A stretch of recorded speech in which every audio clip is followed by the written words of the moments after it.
Welcome to Mysterious Goings On. We're going to get right to the show after these messages.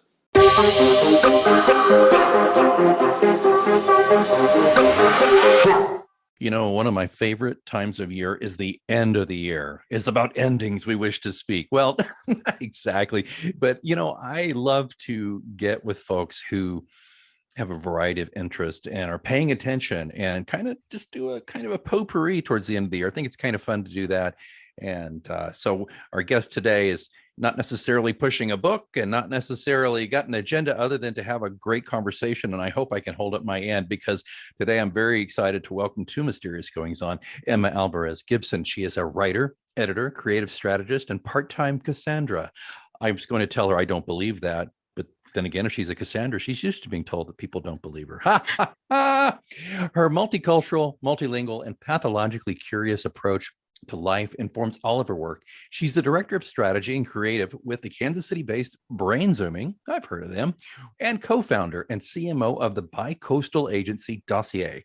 Her latest project is A Brief Compendium of Cool.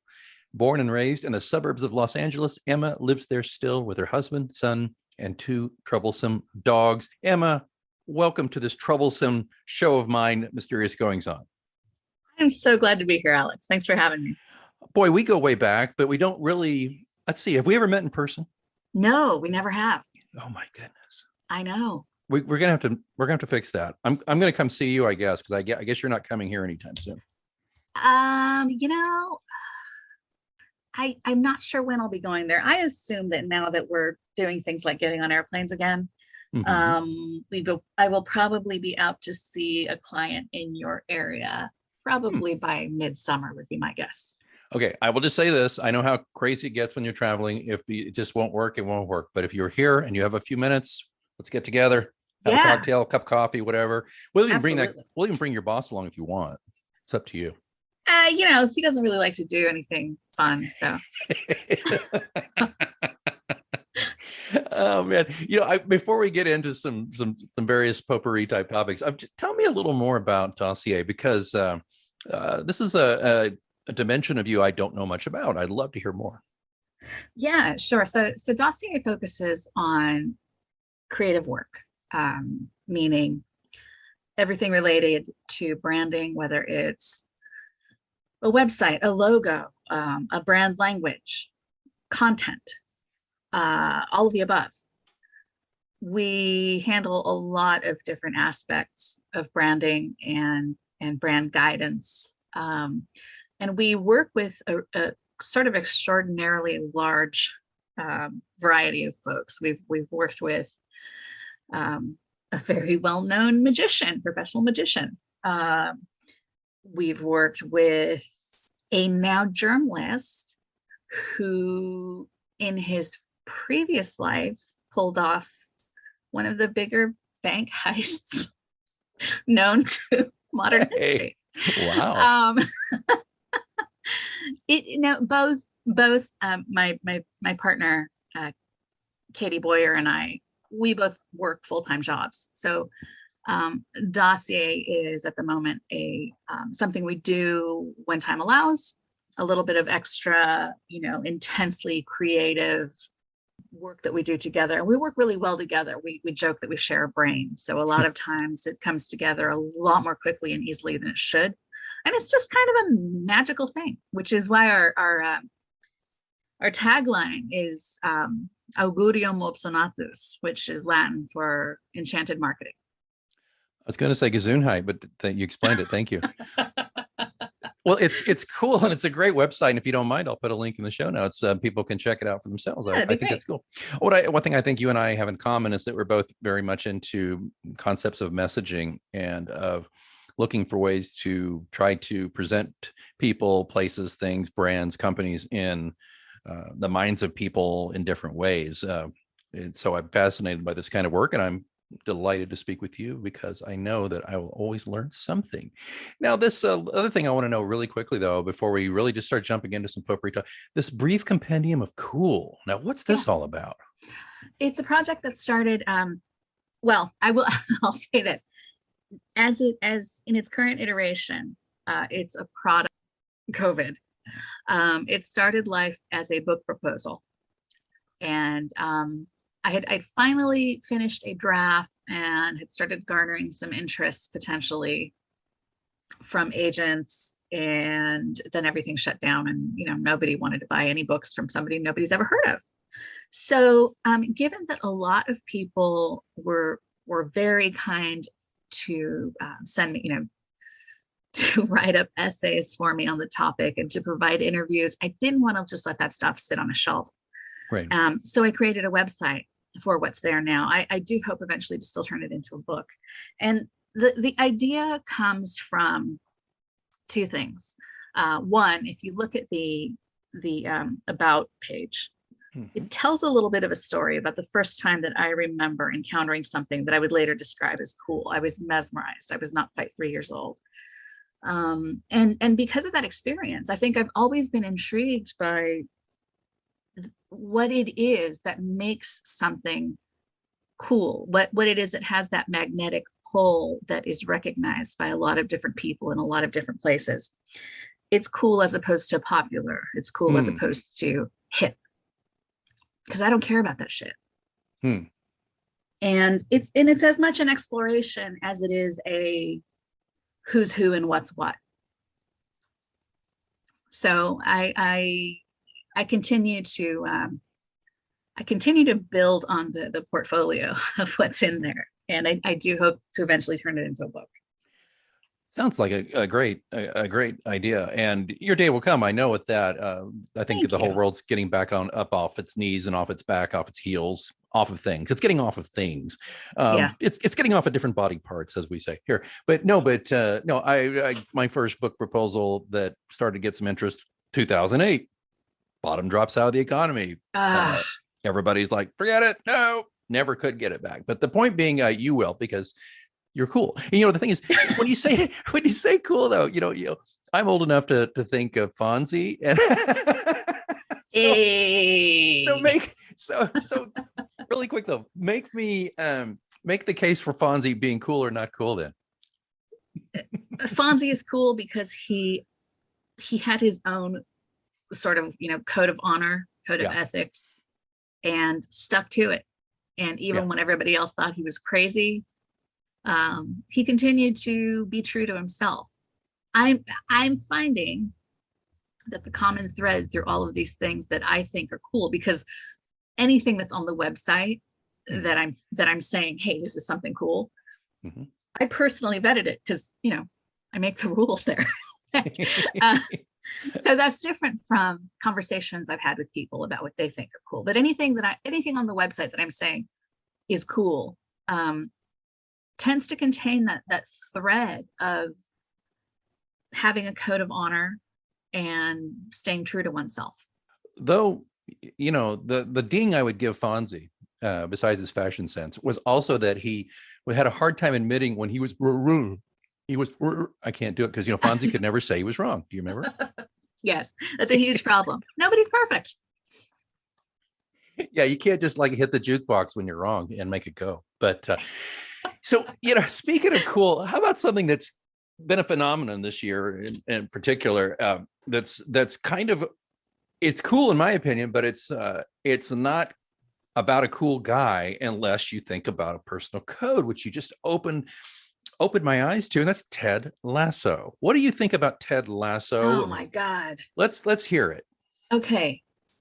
So first off, I have to preface this by saying that for most of my adult life, I have been a terrible, terrible television snob, which has greatly offended friends of mine who work in television. And I spent so long sort of sneering at the whole thing that I realize now I've missed out on a lot of really great stuff. So mea culpa, mea maxima culpa. I resisted watching Ted Lasso simply because it was so popular that I thought it couldn't possibly be cool. Yeah. But finally, I don't even know what it was that finally kind of, pushed me into seeing it. I had just decided, okay, I'm going to have to give this a shot. And mind you, this was like 2 months ago. And my husband, we were sitting in the living room and he's like, hey, let's give this show a shot. And I said, yeah, I've been wanting to check it out. Yeah, let's check it out. Listen, fast forward, I'm not exaggerating when I tell you that it has changed my life. Yeah. Go on. Here's the deal. And I'm certainly not the first person to say this, but here is a character who is deeply flawed, who is surrounded by deeply flawed people, all of whom exist together in a deeply flawed, occasionally very painful world. Right. And he gets up every morning and tries again. And he allows people their dignity. He is consistently generous. He's got a funny little sense of humor. He doesn't care if he looks like a dork, which he often does, Yeah. Start with the mustache. I mean, he remains vulnerable. And of course, this is where I'm going to bring in Brene Brown, because also she's a huge fan of the show. And I know she's had Brendan Hunt and Jason Sudeikis on her podcast, where she talks about how she's seen every episode 3 times because there's so much good shit in there that you miss, she says. But kind of one of the things she talks about a lot is remaining, and I'm probably saying it in the wrong order, but it's kind, vulnerable, or is it, no, sorry. I'm screwing it up. It's vulnerable, awkward, and kind. And the older I get, the more I realize that is exactly what you need to be. And so when I first read that in one of her books, I went, oh my God, that's it exactly. And that's what Ted does. And, just to be completely frank and completely geek out here, I think the overarching thing for me was that it made me realize that for as much as I have prided myself on being open and vulnerable, there's a huge part of me that has spent a lot of time, many years, trying to protect the very core of that. And I think as a result, that made me, turn my back on a lot of things that could have been helpful for me personally, that could have been opportunities for me to help others, that could have just been less painful or more fun. And it kind of also brought to light the old adage that what somebody else thinks of you is none of your business. And then I'll just give you one more example of what I'm talking about. There's a scene. So when Ted first arrives in England, everybody's calling him wanker. Perfect strangers on TV are shouting it at him. People that he passes on the street are shouting it at him. And there's one old man who, even as people get used to him and get to know him and are more respectful, there's one old man who passes him every day in the street and says, something like, "Oi, wanker." And Ted always just smiles and says hi. And so in this episode, Ted is walking with his boss, and that old man comes by and says, "Oi, wanker," And she kind of looks at him like, "What?" And he says, "Oh, it's an inside joke we have. Beat. And then he says, "It's mostly inside his head." And I went, oh my God, that right there, like that is one of the secrets to life. Yeah. That's something happening with that dude. I'm just acknowledging his humanity. Yeah. It's a great point. It's a really long answer. No, it's a great answer on so many levels. It's a great point. It took me only 5 decades to figure out that I, like you said earlier, what people think of me is really none of my business. I can't change it. And if I just like been like a reed in the wind every time somebody blows something at me, so to speak, that's a bad torture metaphor, but every time the wind blows, I'm not going to be very successful. I'm just going to be kind of, bobbing and weaving in the wind and not really, taking my path and doing what I'm supposed to do. And I do like that about Ted. At first, when I started watching, I thought, God, he's a bit at first I was really concerned. Oh God, is he like Pollyanna? Is he a cipher of some sort? Is Right. this kind of like a, Right. yeah, right. Is he just going to be this uh slightly smarter Chauncey Gardner walking around, and I thought, if that's the way it's going to go, I'm not going to keep watching. But I kept on, and then I realized, it's like you said, no, he has depth, he's a human, he's got immense personal flaws, just like we all do. And so I like that aspect of it, and I'm with you on that. And I love that, the whole cast of characters, everybody, I'll use this very strong word, I don't really mean it the way it sounds, but everybody's broken in their own way. Everybody's Yeah. got their own situation, right? I really like the way it approaches that. I will say this, and if you haven't seen through to the end of the second season, and Emma, have you seen through to the end of the second I have, season? yeah. Not crazy about the direction, to be honest with you. I tweeted about that yesterday, as a matter of Yikes. fact. Sorry I'm not. about. Yeah, well, you know what? I'll tell you, if it's okay, folks. If you're not wanting to, you hear this, I'll just give it a couple of minutes and zip forward. But I said this. Here's what I said in my tweet. Okay, and I got some response that was positive to this. I mean, mostly. I said, what if on MASH, which is one of my all-time favorite shows, if on MASH Radar turned against Hawkeye for an entire season, I mean, they had one episode where they had a constant conflict on some of the things that happened, but if Radar turned on Hawkeye for the entire season and became a bad guy, I think it would have wrecked the vibe of MASH. And that's what I think that's what they, at least for me, have done to Ted Lasso. So discuss it. Why am I wrong about that? I think I don't. Okay, I think you're right about MASH. I also know that the writers are furiously writing away as we speak, probably. I think it's too soon to tell.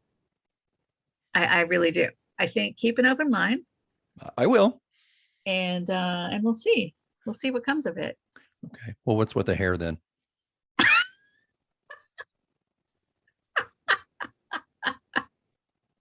I don't know. I don't know what to tell you. Not since Roddy McDowall appeared in Fright Night 2 have I seen such a bad gray spray job on an actor. You know what? What's interesting though, I've noticed that since during the course of the pandemic, a lot of people I know have gone very suddenly much grayer than they were. Well, dramatically. Speaking of, on the same Twitter feed, a friend of mine said that about the gray, and two guys who were talking to me about it are both men, and they're one's in his mid 50s, one's in his early 60s, and they're all with gray, and they're like, "Hey, what's with the gray? Does that equal, does that equal evil? Come on now." And I said, "Well, you'll note that I only have a few stray strands of gray, and I do not dye my hair, by the way." You don't? Oh, you are a brat. I do not dye my hair. Of course not. No. Wow. Well, you think I do?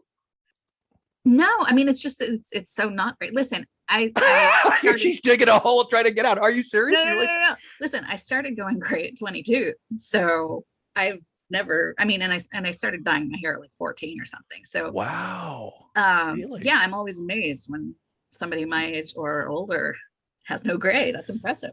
Well, you have the see, I would have known that you have these raven locks. I always thought you were just, you were one of those folks who no, I'm serious. I really my real hair color is very, very, very light. It's like light ash brown. Is that right? Yep. Okay. Well, and by the way, you're gonna have to send me which headshot you want me to show people on the show notes. So sure. choose the one with the raven locks. I guess not, just whatever you want to do. No, it's funny. My dad, who's 77 or something like that now, he only went kind of gray around the temples and a little bit really at all in his mid 60s. So I'm probably on the same. Yeah, I mean, I have a little, but okay, the audience is like, Alex, we don't care about your hair. All right, but the point being, okay, I'm with you and I'm patient with Ted. And of course this, right? I'm sure Mike's told you this. I mean, Sudeikis is from here. I do, yeah. He grew up literally within a mile or two of where Mike lives. So Mike is, oh, by the way, sorry, folks, the leader of Brainsimming is our friend, Mike Brown, who is actually the connector between Emma and myself. Yeah, he lives not far from this, in the Sudeikis family, still lives here. So he seems like a great guy. And, we've got this weird, nice thing here. We got Sudeikis, we got Paul Rudd, we got Rob Riggle, we got all these kind of really, the guy who was on Modern Family, they're all kind of from this area or call this area, Oh, no, wait. Phil, what's his last name? I'm totally blanking on his name. I love him. The guy on Modern Family. Yeah. Jeez, I'm blanking on him too. He played Cam. Yeah, Cam. Yeah, no, he's great. Yeah, he is great. Yeah, Yeah. I actually watched the live stream of Thundergone on Saturday night. That was great. That's the it's the yearly, I'm totally blanking on the word here. It's the yearly fundraiser for the Steps of Faith Foundation. Oh, okay. And Billy Brimblecom and Jason Sudeikis host it. And Oh, okay. I missed it was that. so much fun. Yeah. I first like really got to I never really noticed Sudeikis until he was guesting on 30 Rock for a memorable turn. He was Tina Fey's character's boyfriend for a little while. Yeah. And he played him so straight down the middle, and I thought, well, that's an appealing guy. Then he's on SNL, and I didn't realize that. And my favorite skit of the past 20 years on SNL has to be "What's Up with That" with with DeAndre. You know what I'm talking about? Yeah, and Vance is hands down my favorite Sudeikis character. I love Vance so much. He's so committed. Well, that's that, and I'll never get over just the Lindsey Buckingham running joke on that particular skit, and you know, and later, and oh gosh, I cannot dance like that though. Like Sudeikis can do that dance, the Running Man or whatever that is. No, excuse you, that's the Roger Rabbit. That's the Roger Rabbit. Thank you. Yeah. I cannot. He does do the Running Man occasionally, but yeah. his signature is the Roger Rabbit. I have friends who are dancers, and I'm going to have to get with them and say, please, I've got to learn how to do this. It's the one thing it's the one dance I want to do at my daughter's wedding someday. You know, that's the one. Great. Yeah. Well, you can see me doing it. I'm sure you know me a little bit. Come on. I'm really looking forward to that. Well, if you're not there, I'll at least get you some bid. So let's transition over from Ted, because I used to be a bit more of a TV snob than I am now. But I want to talk to you about your transition. But I just want to tell you something that's happened to me as I'm getting old and have a gray hair or two. Is this? I don't give a lot of programs much time. I'm gonna by the way, I'm gonna like really make people think I'm very stupid and bourgeois, but I'm 3 to 4 episodes maybe, and if it doesn't trip my trigger, I'm out, which is rude in a way, and it's silly. And here I am, I'm also a professional writer, and boy, I would be so mortified if like people bombed out of my books after 3 chapters, but they do. But my point is, I went in during COVID and I rewatched Sopranos, loved it again. But I tried to watch The Wire, and I got 4 in, and I just didn't find it compelling. And I know that's sacrilege to so many people, but I got out of it. And that's kind of where I am with several shows lately. I'll watch 2 or 3, and I just feel like if it's flailing, I just move on. It's not because I am my standards are so high. I think it's just because I feel that I'm at a stage in my life where there's probably more time behind me than in front of me, and I just don't want to waste it on stuff that doesn't engage me. I think that is completely fair. Life's too short, honestly. And it's not even, for me, it's not even anymore a matter of, good versus bad. It's just things need to scratch a particular itch, and maybe that itch changes day to day, and that's fine. There's certainly enough out there for everybody. Right. But you know what I used to do that was not appropriate though, is I used to kind of subtly side-eye down-mouth people who like stuff that I thought was ridiculously bad stuff. And that was wrong. It's like, you know what, if it's like you said, if that scratches your itch, if that entertains you, well, I do draw the line at certain things, but I won't get into that here. But I will look down on you if you, I'm not going to say there's certain shows. If I say it, I'm going to piss off somebody, but there's certain shows that if you tell me that's your favorite show, I'll be like, oh, how nice.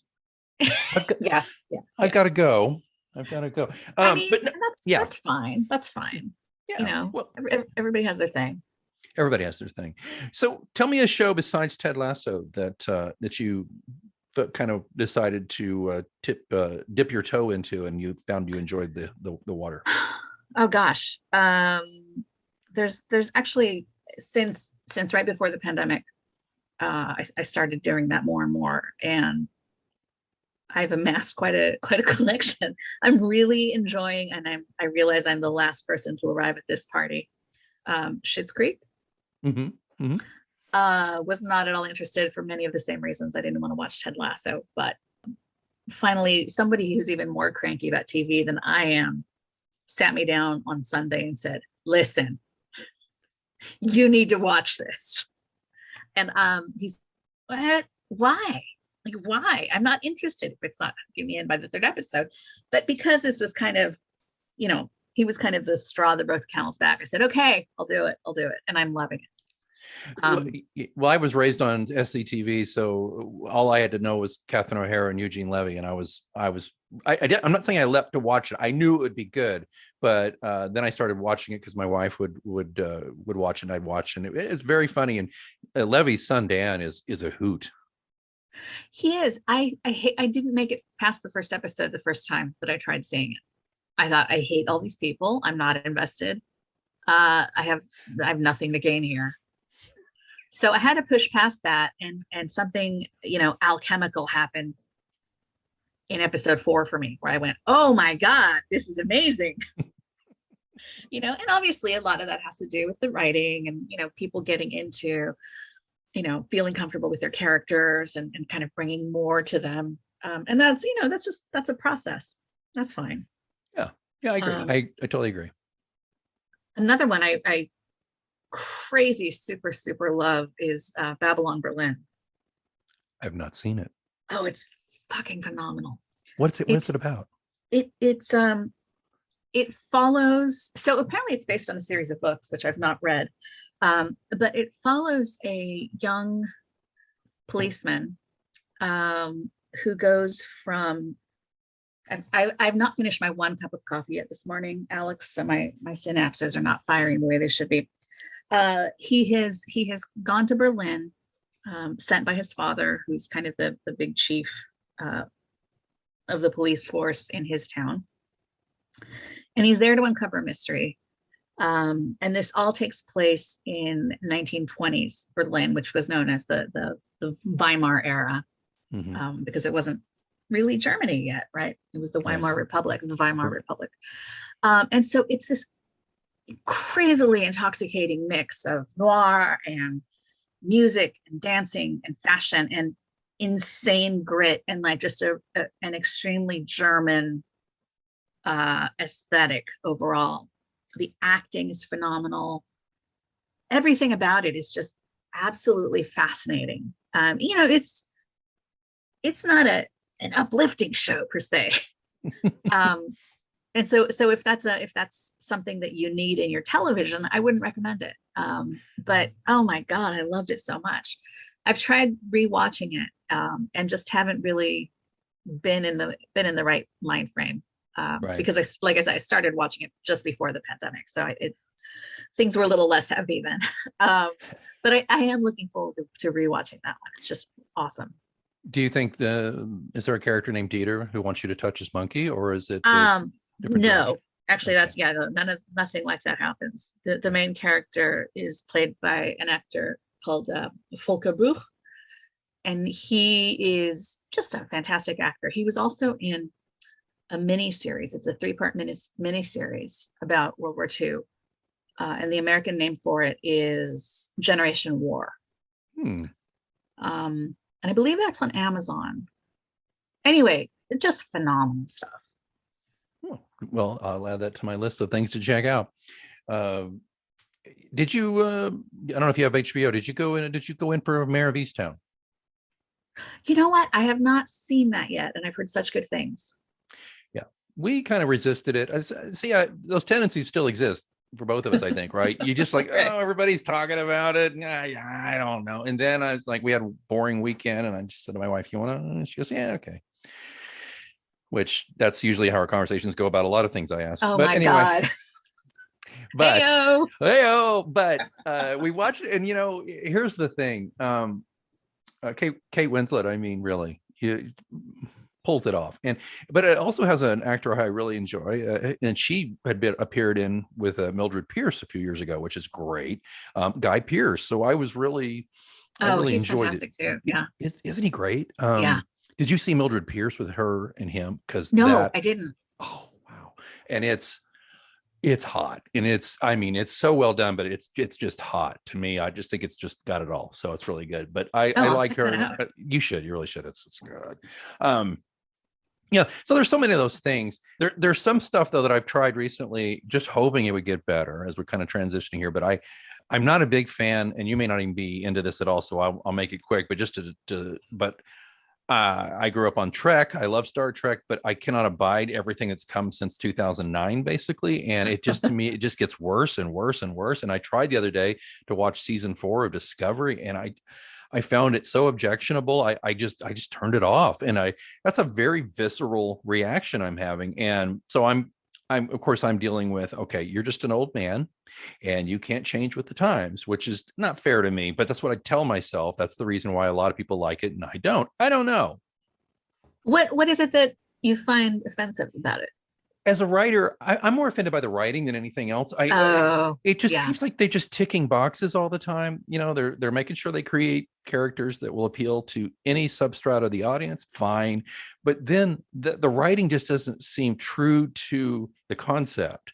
Right. And Or the spirit of Star Trek, would you say? the spirit of Star Trek is that, but also just science fiction in general. Good science fiction has its roots in actual science and actually, and it's just because things that don't have, to me, in my opinion, and this is very simplistic, science fiction that doesn't have roots in science is fantasy. That's my Yes. opinion. Yeah, Okay. agreed. Okay. Star Trek is science fiction. And the way they've got it now, it's just they just throw physics out the window. They just throw basic science out the window. And okay, Oh. the one thing I will tell you I can't stand though, these are supposed to be Starfleet officers, and there's not been an episode I can think of yet where one of them does not break down and cry. Oh. Look, Spock cried on Trek a couple of times, but that was because he didn't, he could, his emotions and all that stuff. But that was the thing. This episode to me, it's just a bunch of whining and crying, and I can't stand that. I'm just like, this is you're a captain of a starship. Act like it, It's Yeah. just Yeah. weird. I don't care. And if that's and I've been told, well, you're Gen X and you don't know this. Our generation, we express our emotions. I'm like, I do too, but not at work. Not every day at work. They're at work. All right. Yeah. All right. Not I'll get off my not every day at work. That would bug me too. head. Writing is a really important part of really anything scripted, as far as I'm concerned. Yeah. My husband, went to film school and has a film degree. And so he can watch a lot of different movies for any number of reasons. He'll watch an entire movie just for the production value. Yeah. Then he'll love this. The production values are incredible. Yeah. I mean, yeah. For me, the writing matters a whole lot, but also I don't know that I don't think it's bad to say, I don't like this because it's not the way it used to be. That's what you like. Well, and there's a reason why Star Trek's still around 60 years later. And that's that foundation that managed to hold it together all the way up until the JJ verse began in 2009. And then the Kurtzman era came back on TV and all, even Picard, who I love Patrick Stewart. My gosh, Yeah. the man. Yeah. But this show, anyway, you know what? This is, yeah. But I only bring that up because I have strong feelings about it. And I appreciate you saying that, it's just, and sometimes I feel a little dumb even getting so outraged. It's just, it's just a TV show. And a lot of people I know are kind of roll their eyes at me like, well, Star Trek's really not even serious, serious stuff, but I'm like, yeah, no. See, I call bullshit on that. I don't call bullshit. think and maybe 20 years ago I wouldn't have. But at this point in my life, and particularly given the last 5 years, oh yeah, I think anything that brings you any glimmer of a hint of joy, so long as you're not hurting anybody else or yourself, is completely valid. And it doesn't need to meet any particular set of criteria. Certainly it doesn't need my approval. I just think life's too short. But I will say, William Gibson, lauded sci-fi writer, has said many times that the way he approaches things is he looks at what currently exists and extrapolates into the future. And so that, for me, that theme, that thread has to exist in order for me to buy into anything science fiction. There you go. If, like what you're saying, you're just throwing everything out the window, then it is just fantasy wearing a science, costume. Yeah. And that's just dumb. It is. Thank you. And any relation? Gibson? No, I am often asked that. In fact, I have a lot of people who follow me on Twitter and then are deeply disappointed when they realize I'm neither his wife nor his daughter. But we have become friends over the years. Oh, really? Yeah. Fantastic. Wow. Yeah. Did he do Necromancer? What was that called? Neuromancer. Yeah. Neuromancer, excuse me, Necromancer. He did Neuromancer. That's right. Okay. Yep, that was him. Oh, wow. Yeah. That was his very first novel. Wow, that's why how time flies. He's somebody who's kind of on my extended list. I've not gotten to, but I fully aware of how influential he's been. Obviously, brilliant guy. Speaking of influential and brilliant, I wanted to take a little detour and talk about somebody we both are big admirers of, or at least I think we both are, because there's been a lot of hay made about him. A couple of years after his death, we've got the Anthony Bourdain first wave of remembrance, and hagiography is coming out. I know you and I both saw Roadrunner, and we've had discussions offline about this. Also, I just got a couple weeks ago the Laurie Woolever.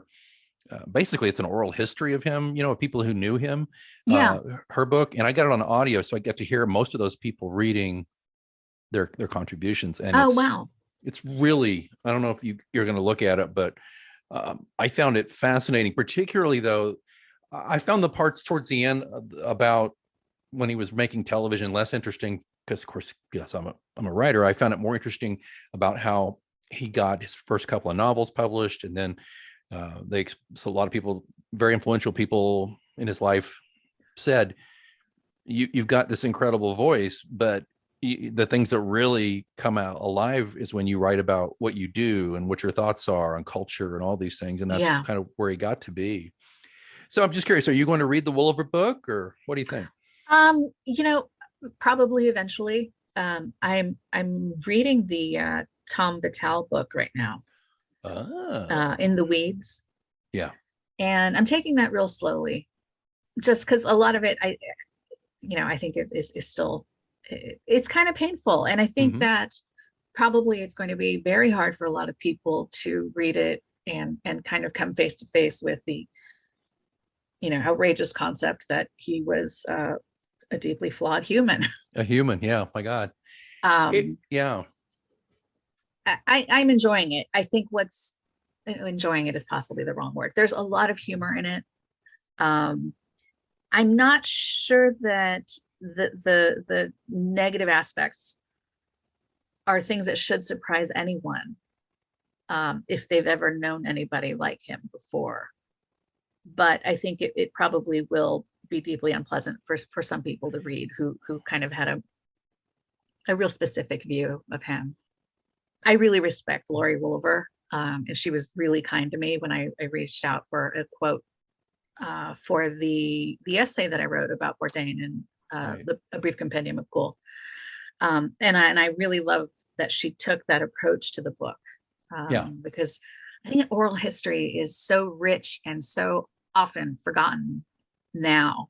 And I just think it's a brilliant idea that she had. Well, I'm not sure that it was her idea to begin with, but it's a brilliant idea, and I love that she brought all that together. I do too. I'm not gonna lie, it was hard to read parts of it, and of course, Roadrunner, we uncover some things. I think I was not prepared for the fact that, I mean, you could tell the guy didn't suffer fools, right?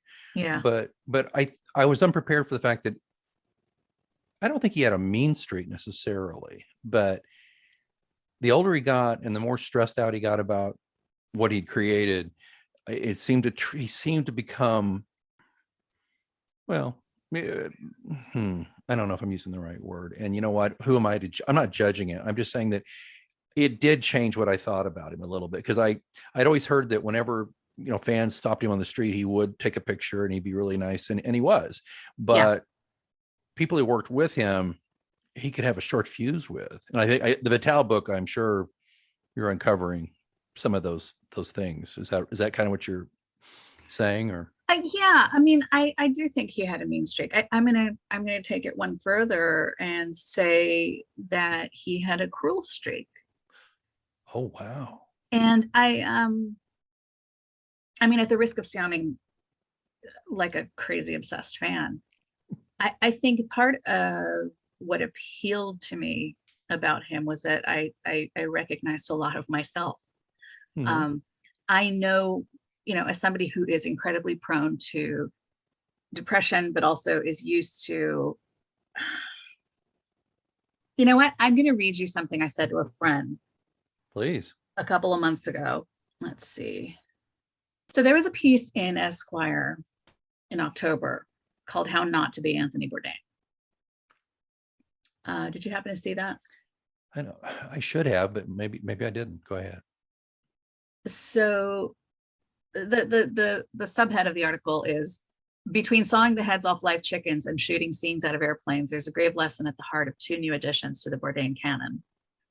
And it focuses on, sort of his dark side. And what I said to my friend about this was, in the months after he died, I watched a few episodes of Parts Unknown in which he was pretty clearly in a very bad place. Yeah. One in particular, he and Eric Rappel were in the Swiss Alps. Tony was being an asshole in this very specific way I recognized immediately, because it's a tactic I've used many times. I've used it when I've come to the end of my rope, and I'm not only sick of myself and my shit, I'm sick of the people around me having fallen for it and being intimidated. So I ramp up the dark cynicism, getting more and more brutal, because fuck it, no one's going to call me on it. And why am I surrounded by idiots anyway? I said, from that episode, from what I'm reading in Vitel's book, and from that article, I wonder if maybe he lived his last few years struggling not to live in that airless, dark space. That's, by the way, brilliant self-analysis there and self-awareness that, and I think he was, and probably like you and probably like me, he was probably painfully self-aware in a lot of ways. I think he was, well, maybe I don't think, maybe I'm asking you, do you think he was afraid of that cruelty that he could so easily slip into? Do you think he was afraid of that aspect of himself, or do you think he hated that aspect of himself? I mean, really the only answer I can give is I hate that aspect of myself, Mm-hmm.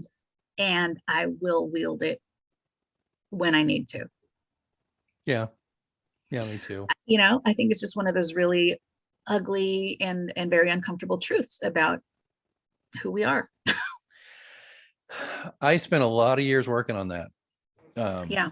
I did, a dozen at least, and much better. And but I found this. It's kind of like it's like a tube of toothpaste in a way. You can roll it up one way, and and nothing comes out, and you roll it the other way. But the point being is, like, it seems that, like, it's a tortured way of saying what you just said, which is, there's a way when it's going to come out. Yeah. You don't want it to, but there it is, because, and I'm too old to change completely who I am. But who I am is a product of my formative years, my life experiences, Yeah. my brain chemistry, what I ate that day, all those things. But I wonder, though, that, yeah, he got to this rarefied place, and there's something that people keep saying in the Williver book, kind of a thing, was like, things really changed when he stopped riding in the van with us. When Oh, wow. he would be in the fancy hotel room, and they would be in the Motel 6. He would have a car that would take him to set when it was time. But when he started, he was part of the merry band, and they'd make bathroom jokes and be silly, and he would have an iPod with speakers and be the DJ in the van, and it was that. But then he put distance between them, and I think that's part of it too. I think I want to succeed. There's certain things that I still have my eye on that I hope to succeed at creatively. But the thing I got to remember is, if I do, and a lot of the trappings of success come with them, it's going to create a whole new set of problems for myself and the people who love me. Yes. And I've got to be prepared for that in case it does happen. The odds are against it, but if it did, but his is a cautionary tale, I think. And I did get one last thing on this, Emma. I did get, as sadly, our time is about up, because you're coming back, and I don't care, even if you don't want to, you're coming back. I would love to. Okay, because really, we just scratched the surface here. But I did. Boy, I think you and I called it a long time ago about his final love interest, his final lover. Yeah. I don't think she was good for him. I don't think she's good for anybody. I tried very hard in my heart to find some understanding for her, and I can't find it. Yeah, no, I mean, I think the understanding perhaps is that she is a deeply toxic, narcissistic individual with no scruples. Yeah. Boom. Yeah. It's like, well, there's this line, I'm sorry, it was one of the last people who saw Tony alive. And it was right after he'd seen the pictures in the tabloids, Yeah. with her and the other guy. And the guy was like, basically saying, "I'm sorry, Tony, anything I can do." And he said, Tony just looked off into space and said, just showing a little fucking discretion is all. And he thought he meant at him. He's like, "Oh, I'm sorry." And then he realized, no, he's not talking about me. Yeah. Because he felt humiliated by that. Of course. Yeah. Yeah. Well, I've been there too, and it sucks. Sucks real bad. Sucks real bad. Oh man. Emma, one thing that doesn't suck real bad is talking with you. I really enjoyed it. I'm serious when I say you got to come back. We only scratched the surface here. I know. It was like 5 minutes worth. Yeah. I will absolutely. This was so much fun. Anytime. All right. Very good. Tell us again, if people want to learn more about you, and I'll put links in the show notes, but what's the best way for people to check in with what you're talking about, what you're doing, what you're putting out there? Sure.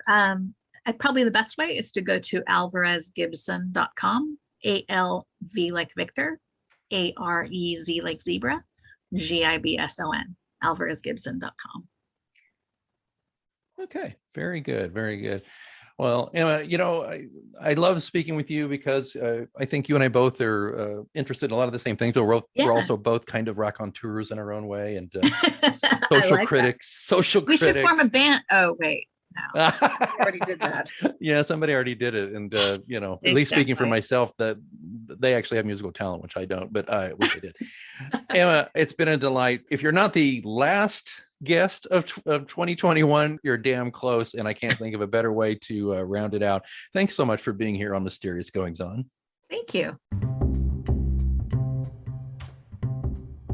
Hi, this is Cassandra Lane. I'm the author of We Are Bridges, a memoir. You're listening to Mysterious Goings On with Alex Greenwood.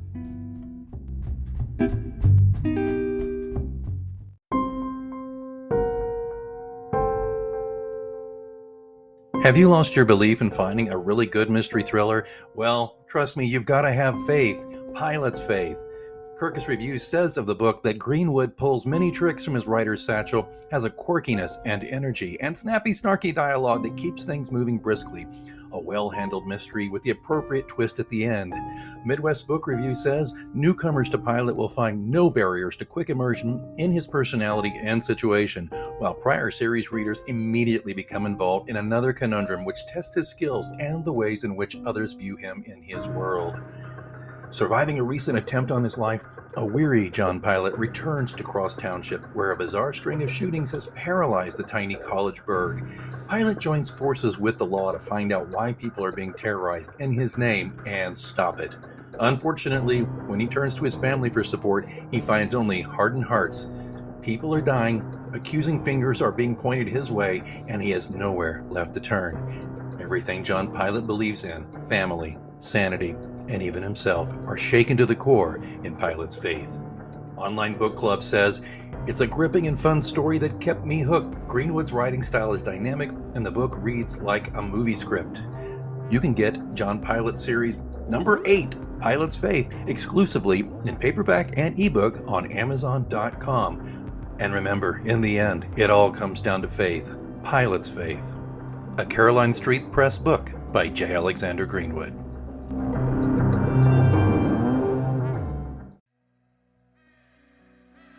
Thanks so much for listening to Mysterious Goings On. Don't forget we have a complete archive of all of our interviews, monologues, updates, live readings, dead readings. All of that stuff is available at mgopod.com. And of course, don't forget to subscribe to us so you never miss an episode. We're on Apple Podcasts, Spotify, all the usual suspects. Please join us there. Again, don't forget, mgopod.com also has links where to find me on social media and how to get in touch in case you want to be a guest here on the show. Well, I think it's time that I move on for this week, but until next time, keep reading.